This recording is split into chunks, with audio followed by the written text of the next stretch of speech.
One of the really exciting things is that the term global engagement is no longer something that is just at the University of Pennsylvania.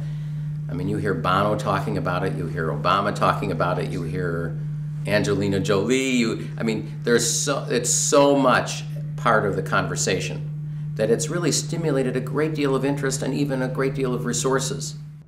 My interest is looking at how to use the best of what we know about how people develop, what some people call developmental science, to address problems of disadvantaged kids, youth, and adults in a lot of different settings, from the poorest countries in the world to wealthy countries that have large poor populations, such as the United States and in parts of the rest of the world. If the problem is literacy, the core educational problem, and you have, and this is true in many different countries, including the United States, but especially in a country like India, which has the largest number of illiterates in the world and the largest number of out-of-school kids in the world.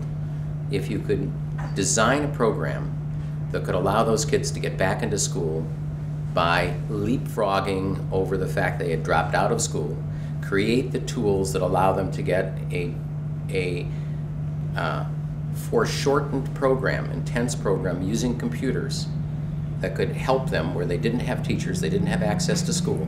The problem in India, could you do it? Could you create it?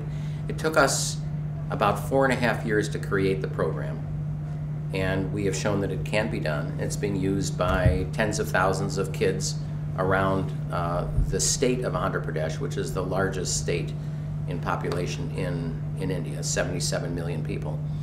It's being picked up by the government, it was picked up by the UN, and we're now expanding into South Africa, where we now have a quadrilingual program in the northern state of Limpopo, also supported by the government. So it's exciting work.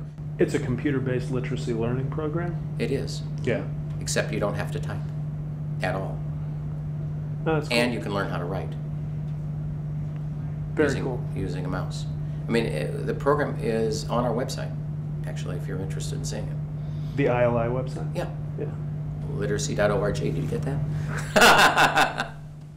Creating something credible was incredibly difficult. It took a huge amount of persistence, trial and error, getting different types of, you have to get the engineers together with the curriculum designers, you have to get a curriculum that people agree on that isn't the standard curriculum. You have to get people to support the maintenance of these computers.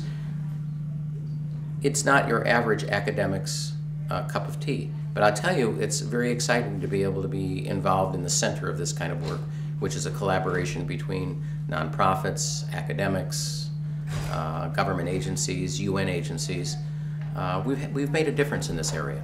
Most of the schools of education that have international education programs are actually focused on a global perspective, where it was equally important to look at the OECD countries, the wealthier countries, Asia, Latin America, and so on. Whereas we chose, at the Graduate School of Education here at Penn, to look at the development issues. That isn't to say we ignore what's going on in the rest of the world, but we're going to focus on people in need around the world. That could be also people in need here in the United States. And one of the changes we're making this year, which is very exciting, is we are now have as part of our program an internship experience, which all students will now undertake, almost all of them in developing countries, and with NGOs, nonprofits, various other agencies, to work on development problems in situ in these developing countries. We've arranged that, and we're working on it now, and have some, I think, terrific opportunities for our students. Okay, so my name is Dan Wagner. I'm a professor of education, director of the International Literacy Institute, and the new director of the International Educational Development Program at the Graduate School of Education at the University of Pennsylvania.